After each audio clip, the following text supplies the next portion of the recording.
kəsmə gəl. Suskun baxan gözlərini süzmə gəl.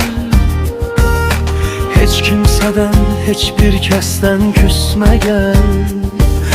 Özündən küsməndən niyə küsürsən?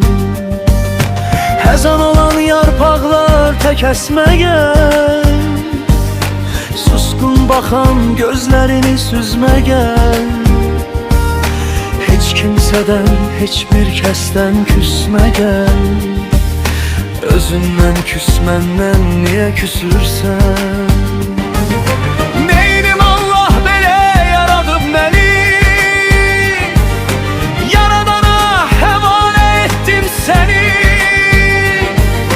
Saçlarıma özün salmısan bəni. Saçımdaki dəndən niyə küsürsən? Neynim Allah belə yaradıb məni? Yaradana həvalə etdim səni. Saçlarıma özün salmısan bəni. Saçımdaki dəndən niyə küsürsən?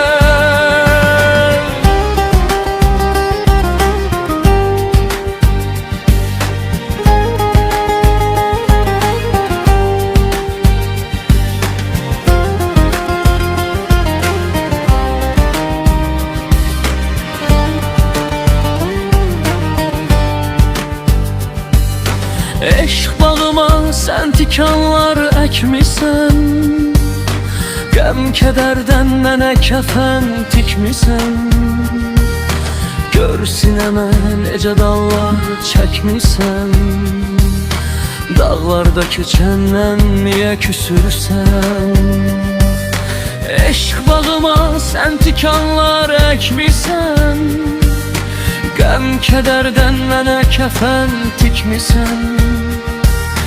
Gör sinəmə necə dağlar çəkmisən. Dağlarda küsəndən niyə küsürsən? Neynim Allah belə yaradıb məni? Yaradana həvalə etdim səni. Saçlarıma özün salmısan bəni. Saçımdaki dəndən niyə küsürsən? Neynim Allah belə yaradıb məni? Yaradana həvalə etdim səni. Saçlarıma özün salmısan bəni. Saçımdaki dəndən niyə küsürsən?